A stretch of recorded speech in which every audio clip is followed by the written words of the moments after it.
निकुंज लीला की कुछ दिव्य अनुभूतियाँ। मैं ललिता सखी। वह सब मेरे ही बगीचे में आम तोड़ रहे थे। कान्हा, राधा रानी और मेरी सारी सखियाँ। पर मुझे चढ़ना नहीं आता था, तो मैं सभी आमों को इकट्ठा कर रही थी। पर मैंने देखा कि कान्हा आम तोड़ रहे हैं, तो मैंने उनको बोला कि कान्हा कि तुम यूं आम न तोड़ो, पहले कुछ दो। तब सब में एक प्रतियोगिता हुई कि कौन ज्यादा आम तोड़ेगा। बातों ही बातों में यदि कान्हा हार गए तो राधा रानी उनको सखी बनाकर नचाएगी। ऐसा सुनते ही सभी सखियां हंसने लगी और श्याम सुंदर की ओर देखकर खूब जोर जोर से उनका मजाक उड़ाने लगी। किंतु कुछ देर बाद मैंने उनकी बंसी अपने पास छीनकर रख ली कि बाद में ले लेना तुम मुझसे, पहले अपना प्रतियोगिता वाला गेम शुरू करते हैं, खेल शुरू करते हैं। पर कुछ टाइम बाद वह हार गए, श्याम सुंदर हार गए। किंतु इतने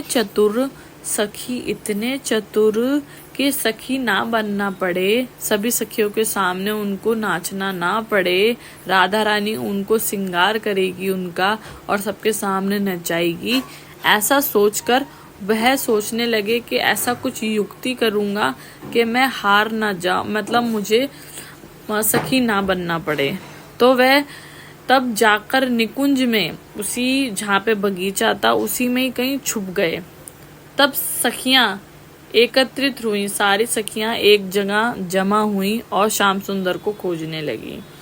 परंतु हम क्या देखते हैं, कुछ देर बाद हमारी राधा रानी व्याकुल हो गई कि मेरे श्याम सुंदर कहाँ हैं, मेरे कन्हैया कहाँ हैं।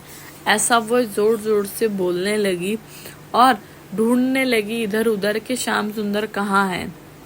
पर राधा रानी की इतनी व्याकुल हुई कि वह भूमि पर गिर पड़ी, वह जमीन पर गिर पड़ी और मूर्छित हो गई। और मूर्छित भी ऐसे हुई कि उनको चेतना भी नहीं आई। पर मैंने कहा कि अभी पहले राधा रानी को संभालते हैं। तब राधा रानी अपने ही मतलब जो मूर्छित हुई थी उसमें बड़बड़ाने लगी और बोलने लगी कि मेरे श्याम सुंदर को लेके आओ, मेरे श्याम सुंदर को लेके आओ। तब राधा रानी मुझसे बोलती हैं कि ललिता, तू ऐसी शरारत क्यों करती है, मेरे श्याम सुंदर को तूने मुझसे दूर कर दिया। तब मैं कहती हूँ कि श्याम सुंदर तुम कहीं पर भी हो, अभी बाहर आ जाओ। राधा रानी व्याकुल हो रही हैं, वह मूर्छित हो रही हैं। तुम्हें हम सखी नहीं बनाएंगे, तुम्हें हम श्रृंगार नहीं करेंगे, तुम्हारा हम श्रृंगार नहीं करेंगे, तुम्हें हम लहंगा नहीं पहनाएंगे, पर तुम अभी बाहर आ जाओ। इतना सुनते ही वह मुस्कुराते हुए एक वृक्ष के खोखले से बाहर निकल आए, श्री जी को गोद में लिया और उनके कान में प्यार से कहा, राधे मेरी बंसी दिला दो ना ललिता से। राधे तुरंत उठकर ललिता से बंसी लेकर श्याम सुंदर को दे देती हैं। बंसी को लेते ही श्याम सुंदर कहते हैं, राधे बनाएगी तो मैं सखी भी बन जाऊंगा, राधे बनाएगी तो मैं सखी भी बन जाऊंगा। इस शब्द को सुनकर एकदम सखियां प्यार से मुस्कुराने लगती है कि कृष्ण राधा के लिए कुछ भी कर सकता है। परंतु ये तो सिर्फ एक ठिठोली थी, ये तो सिर्फ एक मजाक था।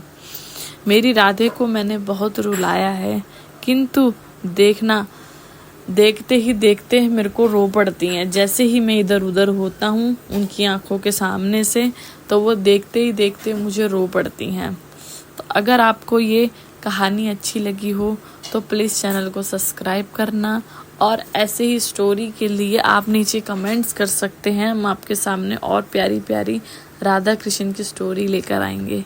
जय श्री श्याम, जय बालाजी महाराज।